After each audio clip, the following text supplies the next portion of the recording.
खबरों में आगे बढ़ते हैं। लखनऊ से बड़ी खबर सामने आ रही है, जहां बीएसपी की भाईचारा समितियों की बड़ी जिम्मेदारी ओबीसी और अल्पसंख्यक जोड़ने की जिम्मेदारी मिली है। हर विधानसभा में अल्पसंख्यक जोड़ने की कोशिश जो है बसपा अब करेगी। ओबीसी भाईचारा समिति को 5-5 हजार सदस्य बनाने का लक्ष्य दिया गया है। अल्पसंख्यक भाईचारा के लिए जिला स्तर पर नियुक्ति की तैयारी भी है।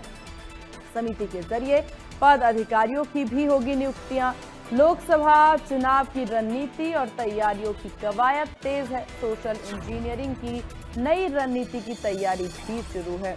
तो ये बड़ी जानकारी आपको दे दे, जहां बीएसपी के भाईचारे की ये टीम बनाई गई है। अब हालांकि देखिए चुनाव 2027 में है, लेकिन बसपा जो है अब बसपा भी ग्राउंड जीरो से काम करना शुरू कर चुकी है। इससे पहले के चुनावों में हमने देखा कहीं ना कहीं बसपा जो है वो शांत नजर आई। बसपा की तैयारी चुनावी तौर पर उचित नजर नहीं आ रही थी।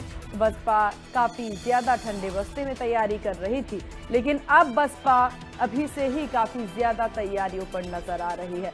बसपा के द्वारा इससे पहले कई बैठकें ली गई। मायावती ने मंच से सभा को संबोधित भी किया।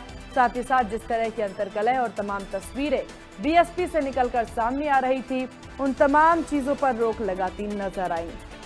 अब इस सब के बाद बसपा का फोकस पार्टी से आगे उठ करके अब यहां पर सत्ता में वापसी की दिखाई दे रही है।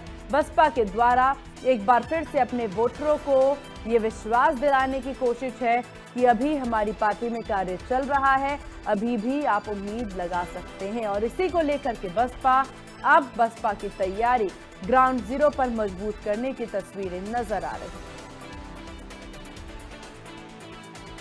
और एक बार फिर से तमाम जानकारी अपडेट के साथ सहयोगी सिद्धार्थ हमारे साथ बने हुए हैं। सिद्धार्थ, देखिए बीजेपी तैयारी तो कर रही है और सब वाकिफ हैं कि बीजेपी शुरू से ही चुनावी मोड में होती है, लेकिन इस बार बसपा की तैयारियों पर सबकी नजर जरूर टिकी रहेगी, क्योंकि बसपा जो है वो बैक टू बैक मीटिंग्स तो करती नजर आई। मंच पर मायावती की भी काफी ज्यादा यहां पर मौजूदगी नजर आई। और इस सब के बाद अब जो खबर सामने आ रही है कि बसपा 5-5 हजार सदस्य बनाने की हर समिति को उन्होंने लक्ष्य दे रखा है, यानी बसपा वापसी की तैयारी में दिख रही है।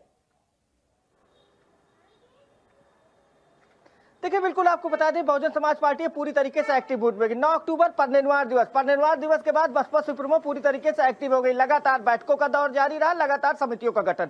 अब कहीं ना कहीं जो ओबीसी भाईचारा समिति है उसको लक्ष्य दिया गया है कि हर विधानसभा में जाकर 5-5 हजार सदस्य बनाए। तो कहीं ना कहीं ये कोशिश है कि जो जमीनी स्तर पर काम किया जाए और कार्यकर्ताओं को जोड़ा जाए और सदस्य बनाया जाए। ज्यादा से ज्यादा बहुजन समाज पार्टी पहले इसी पे काम करती थी। जब 2007 में उनकी सरकार आई थी तो उनके 2